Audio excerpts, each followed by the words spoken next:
Assalamualaikum, salam literasi. Akhir pekan, Putu Buku mencoba membuka-buka beberapa buku dengan warna biru muda.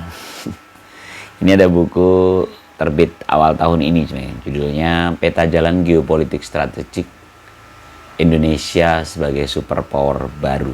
Ini tulisan Anies Mata. Terbit awal tahun ini sebenarnya, namun saya sebenarnya udah baca dan sempat membuat resume seperti biasa ya, karena ini terbitan Pustaka Rembuh Kopi yang saya cukup intens sering bertemu dengan, bukan bertemu sih, sering berinteraksi dengan penerbitnya dan rajin kalau ada buku baru saya pesan gitu. Nah, ini buku yang awal tahun ini, namun saya nggak berani ngebahas di Putu Buku karena politis banget. Ya nanti saya dikirain kampanye ya. Makanya saya baca tapi saya nggak sengaja nggak share gitu ya, karena menurut saya terlalu di awal tahun kan masih suasana pilpres dan sebagainya ya. Ini gambarnya aja capres saat itu ya, Pak Prabowo Gibran dan Pak Anies Mata. Karena itu saya sengaja nggak bahas di saat itu setelah membacanya, tapi saat ini menjadi relevan gitu. Menurut saya sekarang bukan, ini nggak lagi bicara tentang kampanye ya, karena malah seperti terjawab gitu. Oh, kenapa Pak Anies Mata menjadi Wamenlu di kabinet merah putihnya Prabowo gitu. Oh, jangan-jangan karena percakapan seperti yang ada di buku ini, percakapan para elit politik seperti buku ini, yang ini kan seperti yang ditawarkan, pikiran-pikiran, ide-ide yang ditawarkan Anies Mata, yang mungkin semacam proposal yang diterima oleh Bapak Presiden, mungkin ya, saya menduga-duga. Buku ini menarik menurut saya ya, karena bicara tentang geopolitik, dan sebenarnya di awal-awal bab itu sudah diakui oleh penulis bahwa ini adalah diseminasi narasi yang ditawarkan oleh Anies Mata dalam bentuk, makanya dia menerbitkan banyak buku setelah awal-awal mendirikan partai baru. Partai baru itu dia rajin sekali menulis buku, dan mungkin itu bagian dari diseminasi narasi seperti yang diakui pada bab awal buku ini. Saya akan memberi catatan karena saya penyuka puisi ya. Nah, artinya saya mendekati literasi justru pada puisi, dan puisi itu adalah kata-kata yang menyampaikan rasa dan pikiran gitu ya. Karena itu ya seperti biasa, ini Putu Buku ya, bukan beda buku secara formal, tapi hanya apa yang saya pikirkan dan saya rasakan setelah saya berinteraksi dengan buku ini. Ada satu quote di depan ditulis oleh Anies Mata dan menurut saya itu menarik. Jadi kata adalah sepotong hati. Kata itu adalah sepotong hati. Kalau kata itu tidak keluar dari hati, maka tidak akan sampai ke hati. Anda akan punya pengaruh dalam kehidupan orang lain kalau kata-kata yang keluar dari Anda, baik dalam bentuk tulisan maupun ceramah itu, ya, lagi tulisan maupun lisan, itu keluar dari hati. Jadi quote Anies Mata yang menurut saya menarik ya, buat apalagi terlebih saya yang suka puisi. Jadi memang sesuatu yang ditulis dari hati, hanya sesuatu yang ditulis dari hatilah yang sampai ke hati. Kalau ditulisnya tidak dari hati, ya apa yang diharapkan dari itu ya. Karena itu dulu saya masih ingat betul nih satu pesannya Anies Mata waktu dalam satu pelatihan kepenulisan itu, yang dia garis bawahi di awal justru mengingatkan, kalau kalian ingin jadi penulis maka awali dengan jujur. Jadi jangan sekali-kali menuliskan sesuatu yang kita sendiri bukan kita gitu ya. Kalau bukan gitu, maka itu pasti akan kering gitu katanya. Jadi tulislah dengan jujur seperti apa gitu. Saya pikir itu pesan yang menarik. Oke ya, ini catatan pertama di satu quote di awal, bahkan sebelum daftar isi. Nah, buku ini seperti yang tadi saya sampaikan, ini adalah seperti diseminasi narasi dari pikiran politik seorang Anies Mata. Jadi ini sangat politis sih, tapi nggak apa-apa. Saya pikir udah bukan masa kampanye lagi. Saya sebagai pribadi yang netral, kayaknya nggak ada salahnya saya sampaikan. Malah justru menjelaskan teman-teman nanti kenapa kok dia jadi Wamenlu, jangan-jangan karena ini gitu, jangan-jangan. Nah, yang kedua ada satu bab. Ini terus terang ini hal baru buat saya, bukan ya menarik gitu hal menurut saya. Judulnya adalah Senjakala Sekulerisme, Pembentukan Superpower Baru. Jadi Anies Mata memaparkan tentang sekulerisme yang mulai kehilangan kekuatan gitu. Jadi dia senjakala, meredup ya. Sekulerisme itu meredup yang ya ini yang saya sebut menjadi satu hal yang baru itu. Saya pikir dari apa ini sekulerisme? Karena kan kalau seorang Anies Mata dia kan ustadz gitu ya. Jadi wajar lah dia pasti tinjauannya memenangkan agama dari sekulerisme gitu ya. Tapi ternyata sudut pandang Anies Mata di sini itu sebenarnya pada sekulerisme di Eropa, di Barat gitu. Yang meredup itu meredupnya justru karena faktor, ini salah satunya ya, faktor populasi. Jadi ini sudut pandang Anies Mata ya. Ini variabel inilah yang membuat akhirnya Barat mengganggu dunia Timur gitu. Sebenarnya salah satunya adalah karena populasi Barat itu semakin turun. Sehingga proses migrasi negara-negara Timur justru malah masuk ke negara-negara Barat dan mulai mendominasi gitu.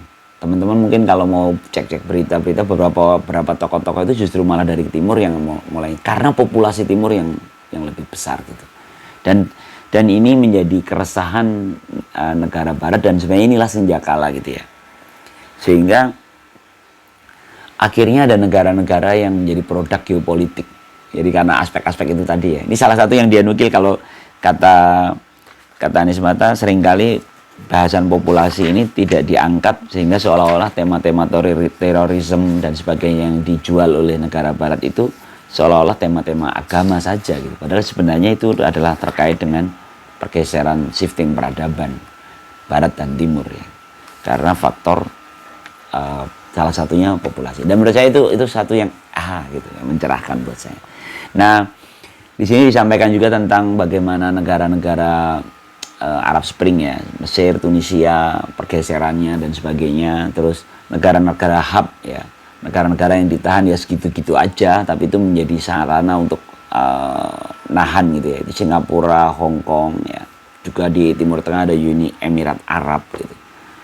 Nah sebenarnya di bab pertama inilah, di endingnya itu Anies Mata inilah momentum Indonesia. Jadi Indonesia itu sebenarnya bisa mengambil momentum itu. Lalu di bab kedua, Indonesia Emas dan Ruh Nasionalisme Baru. Ini nggak terlalu baru menurut saya karena saya sudah sering mendengar paparan banyak tokoh ya tentang Indonesia Emas 2045 karena siklus 100 tahunan dan itu ada bonus demografi. Itu sebenarnya udah cukup sering diangkat ya. Kemudian di bab 3 ada fikih at-tawakkuk dan pembentukan superpower baru. Ini seru, walaupun bukan baru bagi saya yang anak pesantren ya. Fikih tawakkuk ini fikih waki itu fikih tentang hal-hal kontemporer gitu ya. Nah dalam di bab ini tuh Anies Mata mengangkat Quran surat Ar-Rum ya. Bagaimana Ar-Rum ini menceritakan surat ya, firman Allah yang menceritakan tentang ilmu forecasting, memandang ke depan gitu ya. Jadi bayangkan di sebuah negeri kecil dan bahkan tanda petik dianggap tidak berperadaban, negeri Arab saat itu, tiba-tiba ada pemeluk agama Islam yang mendapatkan wahyu Al-Quran dan mendapatkan surat Ar-Rum, maka Abu Bakar meyakini betul bahwa Rum akan menang gitu ya. Romawi dan kan ada dua kekuatan Romawi dan Persia gitu. Jadi akhirnya dengan surat Ar-Rum ini percakapan dunia Islam yang saat itu masih menjadi masyarakat yang kecil gitu ya di Timur Tengah itu bisa mempercakapkan hal-hal geopolitik melalui pemantiknya adalah ayat suci dalam surat Ar-Rum. Di situ diceritakan berapa waktu menangnya Romawi dari Persia itu disampaikan gitu sampai akhirnya menjadi percakapan lah ya, menjadi forecastingnya para kaum muslimin saat itu. Nah di buku ini disampaikan Anies Mata bahwa inilah kita perlu membaca ya, fikih tawakuk melalui ayat surat Ar-Rum ini. Jadi dalam kondisi kita seperti apa gitu. Ya. Terus di situ disampaikan 3 gelombang ya, 3 gelombang yang sering disampaikan Anies Mata dalam kita kan sekarang gelombang ketiga ya. Kemudian di bab berikutnya aja langsung ya, bab berikutnya itu fikih Qur'ani, pemecahan tantangan geopolitik. Ini masih dengan surat Ar-Rum tadi tentang pelajaran geopolitik. Tapi juga ditarik secara lebih ke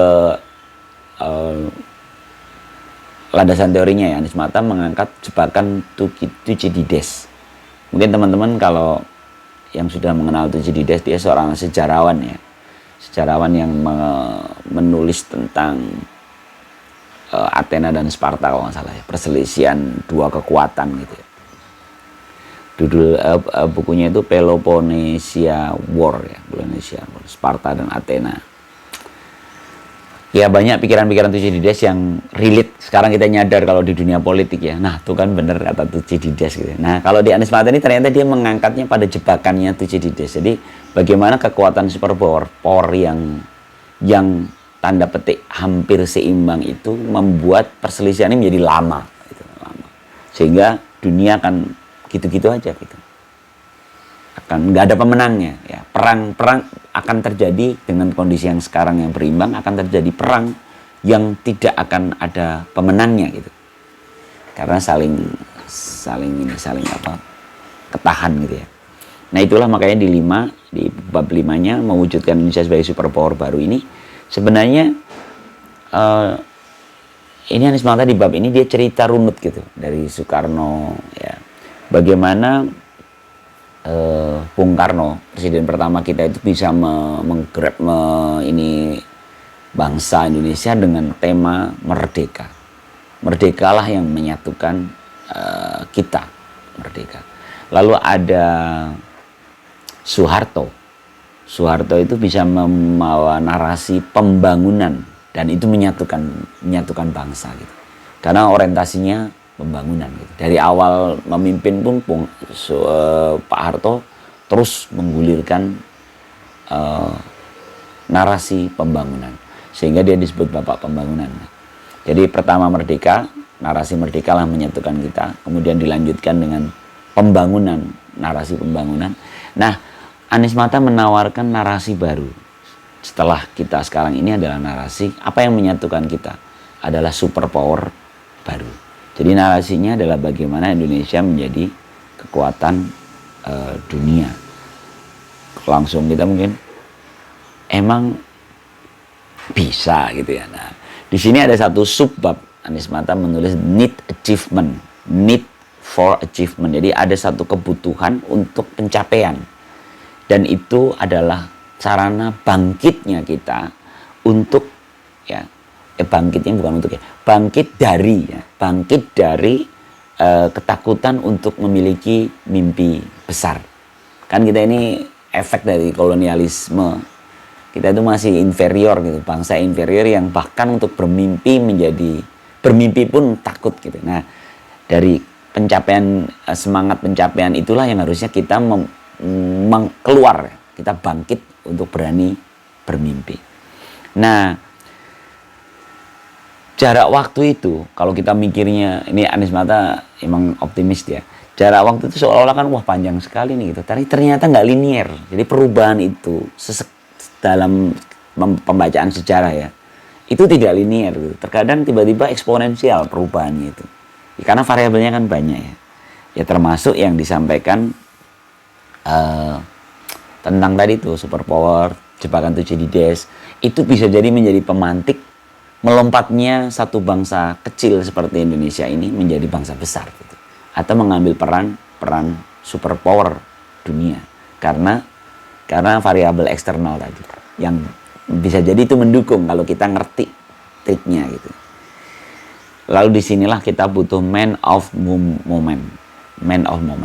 Jadi seorang yang pas di momen yang pas gitu. Nah ini kayaknya materi yang kampanye, materi kampanye saat itu ya. Jadi man of moment itu kalau versinya Anies Mata ya seorang Prabowo itu gitu ya. Tapi ya ini saya jadi berani ngobrolin gini karena menang juga kan gitu, dan akhirnya terbukti menjadi wamen juga gitu. Nah kemudian yang bab terakhir itu adalah mengakhiri disintegrasi, mencuatkan rekonsiliasi. Jadi mindsetnya ini Anies Mata mengajak mindsetnya itu pokoknya tidak disintegrasi. Mindsetnya adalah rekonsiliasi, selalu rekonsiliasi, ngumpul lagi, cerca berai gabungin lagi, sehingga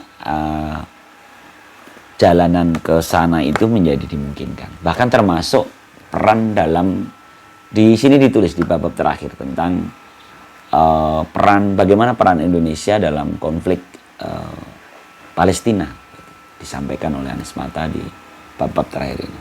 Ya tadi semangatnya harus rekonsiliasi.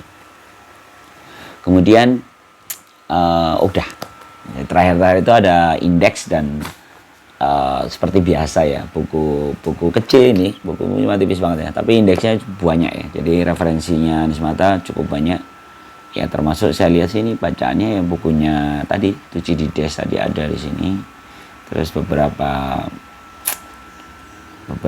banyak buku yang di indeksnya. Kalau teman-teman lihat sini, ini membuktikan tradisi referensi buku ini cukup memadai. Mungkin itu ya obrolan tentang buku Peta Jalan Geopolitik Strategik Indonesia Menjadi Superpower Baru ya. Memang saat terbitnya sangat bernuansa politik praktis, dan saya sebenarnya nggak tertarik gitu ketika baca. Nggak, saya bukan orang politik yang kayaknya nggak perlu diperbincangkan. Tapi setelah lalu presidennya menang Prabowo, dan terus kok tiba-tiba ada nama baru gitu dalam kabinet yang bukan orang di kementerian luar negeri. Anies Mata salah satu wamen yang benar-benar eksternal gitu ya. Kalau wamen yang lain kan dari jalur karir. Sehingga penasaran gitu. Iya ya. Jangan-jangan ada sebab gitu kan. Ada sebab yang berarti bisa jadi ini pikiran-pikiran Anies Mata yang dalam buku inilah yang menjadi dasar mengapa dia ditunjuk jadi Wamenlu, dan katanya dia fokus pada dunia Islam. Oke, terima kasih. Ini Putu Buku akhir pekan. Salam literasi. Assalamualaikum warahmatullahi wabarakatuh.